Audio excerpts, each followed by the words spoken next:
full interview with Riley Strain's entire family, his parents and his step-parents, and they've revealed to you all sorts of information about the disappearance and death of Riley that we never knew before, including, and this was something that was so distressing to me, the 911 call suggesting that the operator said, don't worry about it, he's probably just off with some bridesmaid somewhere, and he'll turn up. I'm paraphrasing, but it was uncomfortable to hear a cavalier attitude to someone calling for help from the authorities. Tell me a little bit more about what you've been learning about the route that Riley took that night before he ended up on the riverbank. Yeah, and the rain has stopped, Ashley. Again, the weather has just been crazy in this part of the country. But yeah, Riley Strain, of course, the young college student who went missing in Nashville, was there partying with his frat brothers beginning of March. Tragic story. Before I came here to Kansas and Oklahoma, I was in Missouri meeting with his parents, and they revealed all sorts of new information that we had never heard before. They had been focused on grieving, and before that, finding Riley, and now they're opening up about all of these other details about what they've learned happened that night. They were able to get Riley's bank records now, and we now have a look, and we have a map at exactly which bars he went to. We knew Luke Bryan's bar, but we now know all the bars, and we know the order that he attended those bars. It was Miranda Lambert's bar first, Garth Brooks' bar second, Kid Rock's bar third, and then he ended up at Luke Bryan's bar fourth. And again, they've figured this out by looking at his bank records, and they've revealed something else that they've never talked about before, Ashley. It's shocking. It is a conversation, a text message conversation that Riley had with his mother at one of those bars. They're not sure which one he was at, not Luke Bryan's bar, but one of the ones before. I want you to listen to what they said. He had sent me a text and said that he had ordered he was drinking a rum and coke and it didn't taste good.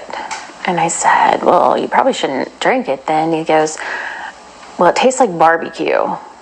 And I go, well, that sounds awful. And he said, well, it sounds good, but it's not.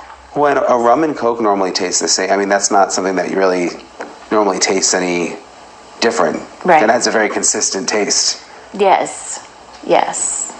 And that's why I'm like, you probably shouldn't drink that then.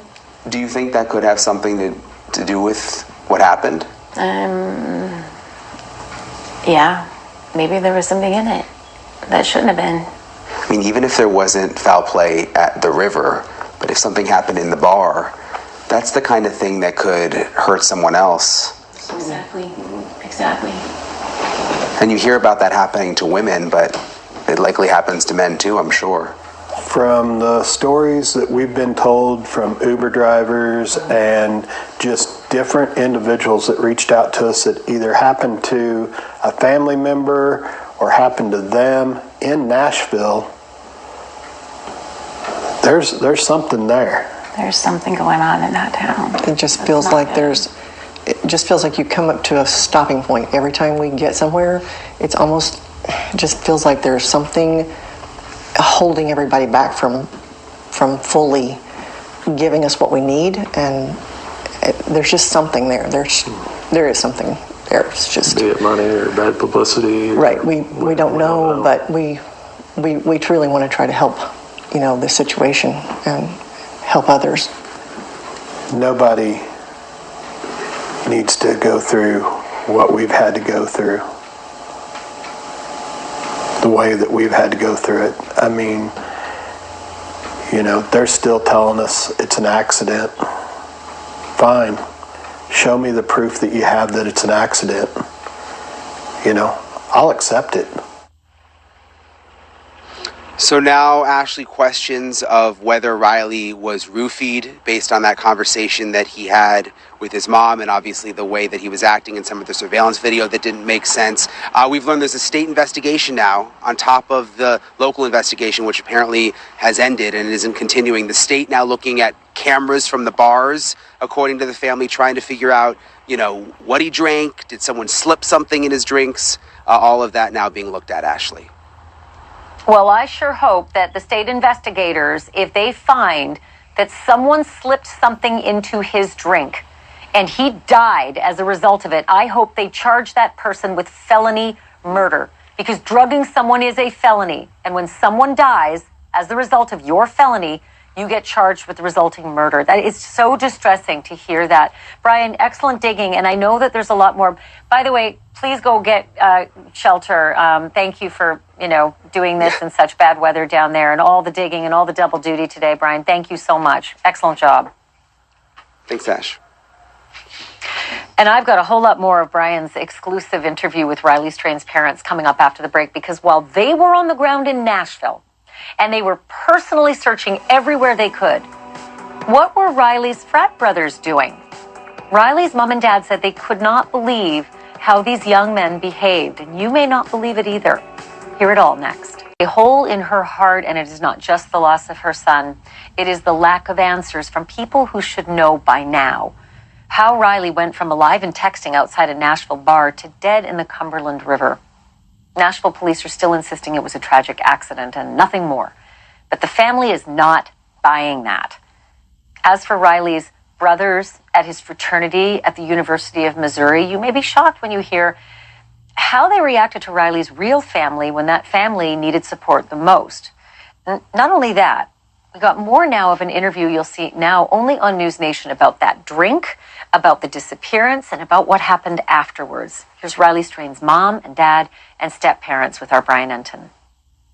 They've got a mountain of evidence that they're working on filtering through, and he has been in contact several times throughout this whole investigation. Do you think that could lead to some answers in terms of maybe if there was something in the drink? I would think there's got to be all sorts of cameras. So we heard there was 150 cameras in Luke Bryan's bar, I believe it was. We hope that'll lead to something.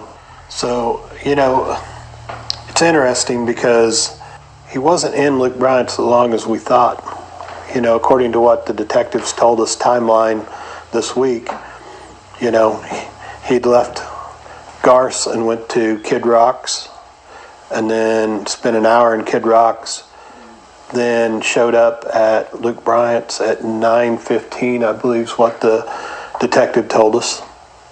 He was in Luke Bryant's from 9:15 to 9:36, 21 minutes. He had one beer, 2 waters. Last time I checked, every time you go into these bars, you have to show ID, probably have to pay a cover, and so if he didn't meet the protocol to be in there after being in there 21 minutes, I can't imagine a lot changed in that 21 minutes from when he was paying to get in. Well, I'm just thinking about, you've got celebrity bars involved. You've got Nashville, which is a huge tourist destination. You've got a big fraternity with chapters all over the country. A lot of people who probably just would prefer that you guys stop doing these interviews. Yeah, absolutely. We're not going to stop until we get satisfied with some sort of answer somewhere. Because where we're at right now still doesn't make sense. It's still a mission. The objective is still the same, to find out what really happened, because everything we're seeing, it doesn't add up. It's not 1 + 1 = 2. If it was, we wouldn't be sitting here. The fraternity brothers had not gone to the police when they called you? Not that I am aware of. Were you surprised? Yes. Because why wouldn't they? Why wouldn't they have called the police when they got back at 3:15 in the morning and didn't see him then? Why wouldn't they have called the police? I don't know. So 7 or 8 hours had gone by from the time they got back to the hotel to when they called you. Do you have any idea why they didn't call the police until then? I don't know. We called them on the way down, and it was probably close to 12 o'clock, and they were just going to the sheriff's detention center, to the sheriff's office to report him missing. That was probably 12:15, 12:30, somewhere in there. So 2 more hours had gone by from the initial call. Yeah. They still hadn't gone Yeah. to the police. Yeah. 14 hours after his last ping of where his phone was. Do you think they were just scared, or do you have any idea why? It's $1 million question. So what happened when you got to Nashville? So when we got there, all the boys were out. Well, not all the boys, but several of the boys were out front with a police officer. And we had to finish filling out the report. So we completed that, and the boys stayed out for a while. And then they all of a sudden disappeared, all of the boys. And they ended up back out a little while later in their dress clothes to go out to their formal that night. They went to the formal? Mm-hmm. Yeah.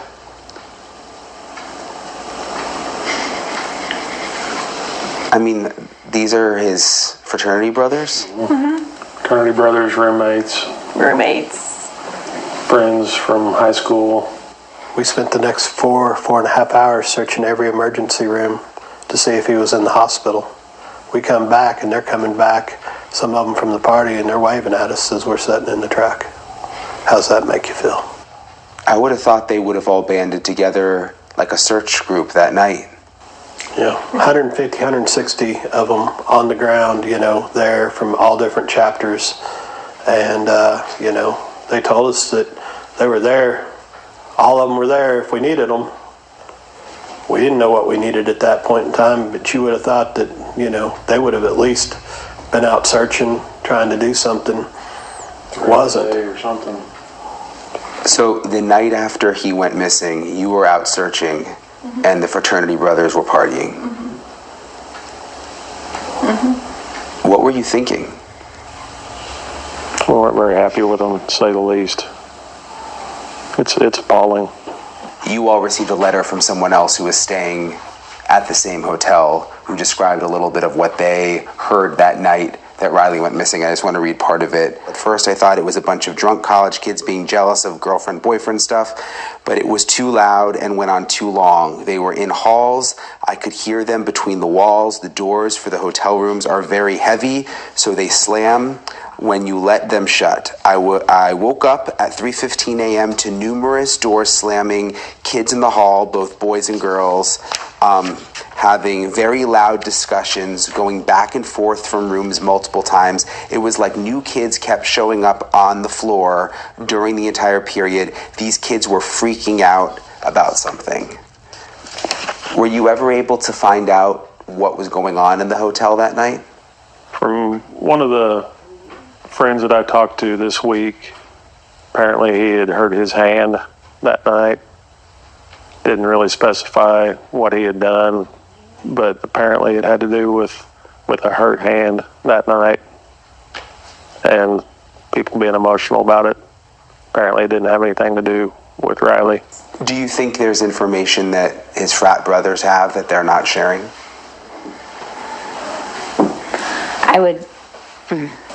I feel like yes, maybe. I mean, I haven't sat down and talked to any of them to say, tell me your whole entire story. Would I like that? Yeah, yes. It would be nice. Now that you've found Riley, do you feel like you have a different purpose in terms? I mean, do you want to know everything that happened? Is there like a hole? How would you describe it? Of course, there's a hole in my heart. There always will be. And we may never know what happened that night, and that makes it even worse for me. But yeah, I would like to know everything that happened that day. I don't understand why they haven't reached out to us wanting to provide information of that night. Maybe I'm crazy, but why should we have to reach out to them and beg them for information on a missing brother? Did his brothers come to the funeral? Mm-hmm. They did. They were shuttled down on a bus, basically chaperoned through. They were loaded back up on a bus and back to school they went again. Do you think the fraternity is trying to protect the fraternity? I mean, in terms of like a lawsuit or reputation, or what do you think is happening behind the scenes? I think it's a reputation blow. I do. There were a couple of things that happened over this last week.